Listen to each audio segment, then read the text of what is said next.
Hi, I'm Lucy Posner, and this is my video pitch for my Media Studies senior project. For my senior project, I want to explore intertextuality and literature in secret.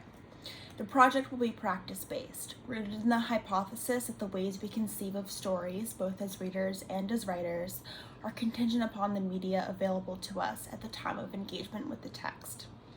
What I'm asking in this project are questions that intrigue me equally as a reader and as a writer. How do media ask us to see literature? How does intertextuality violate the secret of literature? Is there even such thing as secret in the postmodern world where so much has already been remediated? How do mechanisms of accessibility infringe upon the secret? Is there a certain opaqueness necessary for a text to actually be called literature? I have a correlate in creative writing and want to put my storytelling skills to good use, but also approach the process of creating a text from the perspective of a media theorist. My project will have two forms. The first, a physical paper and cover-bound novel. The second, that same novel, but presented as a piece of e-literature, preferably as an interactive ebook style app. The virtual novel will be exactly the same as the physical novel, only instances of intertextuality will be hypertexted in an attempt to reconcile the intention of the author with the intention of the text itself, thereby disrupting what is perceived by the reader as secret. Even though the words are the same, the world that the reader enters when engaging with the text will look entirely different in their mind depending on whether they're reading the physical book or reading the ebook. The book itself is going to be a typical postmodernist novel. Postmodern in the sense that there's a certain expectation of intertextuality. Because I also want to touch on the topic of literature as archive, I want the book to be grounded in postmodern tropes and practices, so things like maximalism, pastiche, fabulation, and paranoia. The story itself is set in New York. It's about a teenage girl who moves to Brighton Beach from the Upper West Side after her Gentile father is fatally wounded in an attack on a synagogue upstate. In Brooklyn, she's reunited with her formerly estranged grandparents and spends the summer working as a schmeisser at the family's banya.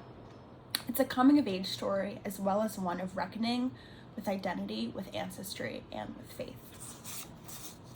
What will make the story fundamentally intertextual, aside from mentions of actual places and references to pop culture of various media, is that it's going to be steeped in Jewish mystical tradition.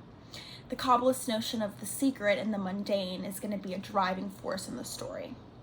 Kabbalah at its core is really a meditation on the secrets of the physical world. Kabbalist texts themselves are essentially the secrets of God and reality encoded into language. That said, I don't intend for the book to be difficult to read. The infusion of Jewish mysticism into the story is for entertainment's sake, but it also adds something meta to the project as a whole, and allows the form to imply the content and vice versa. I think it also makes for an interesting discussion as to what constitutes as pure secret. To close this video and to get at what I really want to do in this project, I'm going to offer an example of how the physical and virtual books would interact with one another. So let's say I'm looking at the first sentence of Play It As It Lays, which is, what makes Iago evil? When you're reading a paperback copy of the book, you might not be familiar with Iago, and so we'll try to conceive of him in your mind.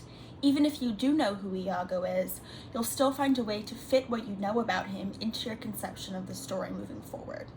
Let's say that Didion had created a hypertexted ebook of Play It As It Lays, and within that very first sentence coded a link to a video performance of a certain soliloquy of Iago's she had had in mind when writing the sentence. How would this change the experience of the book for the reader? What does all this mean for the secret of the story? This is really what I'm trying to explore with my project. I know it sounds kind of ambitious now, but I think that with proper pacing, that I can get it done. Thank you.